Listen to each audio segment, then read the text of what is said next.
Mais Germaine me le disait toujours. Perry, quand tu as bu un coup, tu dis et tu fais des bêtises. Moi, Germaine, oui, toi. Bon, c'est vrai, une fois, je suis rentré à 4 heures du matin, légèrement alcoolisé. Je me suis déshabillé, tout nu dans la chambre, sans allumer la lumière. Et alors, je me suis mis devant le lit où Germaine dormait. Comme ça, je l'ai regardé tout nu. J'ai dit, Germaine, mais qu'est-ce que t'es moche? Oh, hé, Germaine, mais moi, j'ai jamais rien vu d'aussi moche que toi. Mais toi, t'es moche, Germaine. Alors, elle se réveille, elle me dit, tais-toi, t'es de nouveau bourré. Oui, Germaine, mais moi, demain, ça se verra plus, hein?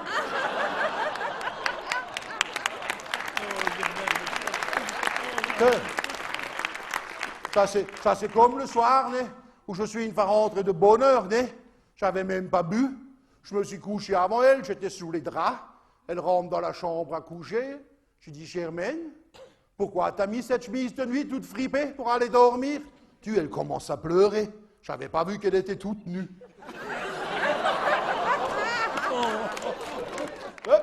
Applaudis pas.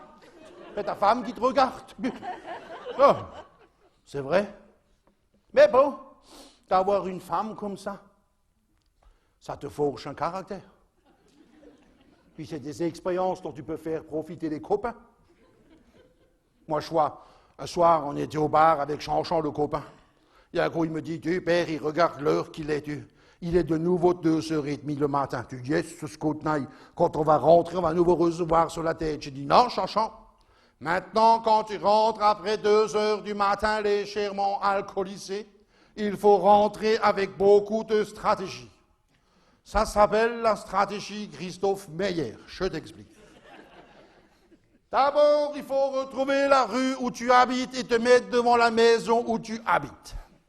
Parce que si tu essayes de rentrer à 2h30 le matin dans une maison qui n'est pas la tienne, ça fout le bordel dans la rue et ta femme est au courant. Donc, tu te mets devant la porte de la maison où tu habites et là, tu mets doucement la clé dans la serrure. Il faut compter entre 1h et 1h30. Une fois que la porte est ouverte, tu rentres, tu fermes la porte, tu montes dans la chambre à coucher. Quand tu es dans la chambre à coucher, tu te déshabilles en essayant de faire le moins de bruit possible.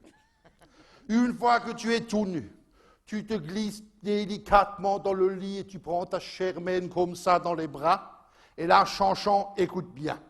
Tu lui fais une bise sur la joue à gauche, tu lui fais une bise sur la joue à droite. Tu lui fais une bise dans le cou à gauche, tu lui fais une bise dans le cou à droite. Tu lui fais une bise sur l'épaule gauche, tu lui fais une bise sur l'épaule droite. Tu lui fais une bise sur le sein gauche, et au moment où tu vas embrasser le sein droit, elle va se réveiller, elle va te dire « Laisse-moi tranquille, j'ai pas envie ce soir !» Et là, Chanchon, tu dis pas un mot, tu te retournes de ton côté et tu t'endors.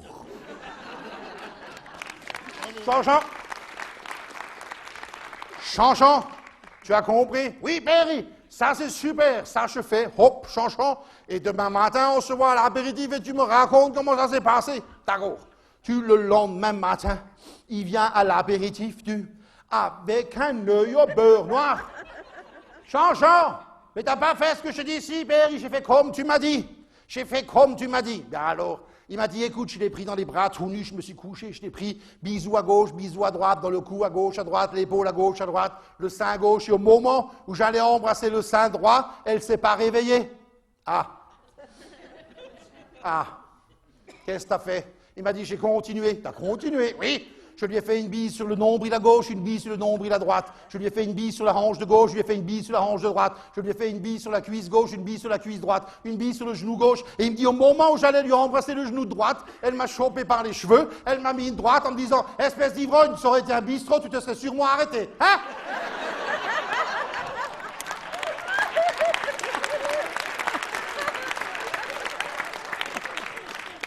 Il y a alors.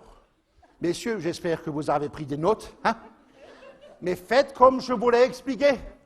Ne faites pas comme Christophe Meyer de l'Office du tourisme, qui lui, n'écoute jamais. Il est venu me voir, il me dit, Monsieur Perry, j'ai eu un problème avec votre méthode. J'ai dit, ah bon, qu'est-ce que vous avez fait, Christophe? Il dit, moi, j'ai voulu faire plus court, Je me suis déshabillé devant le lit et je n'ai pas voulu faire le tour de lit. J'ai fait une entrée par en dessous, par devant.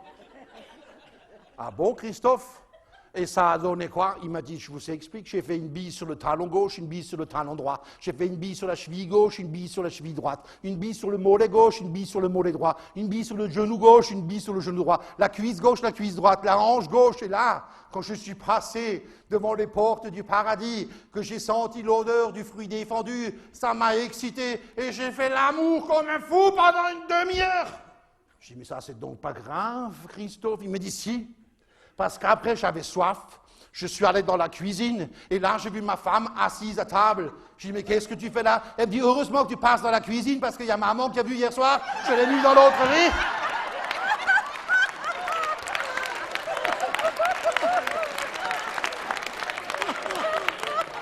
Vous savez ce qu'il m'a dit? Ma belle-mère me regarde plus avec le même regard depuis. Et lui, il me dit, je ne vois plus ma belle-mère de la même façon non plus. Ça, il faut faire attention.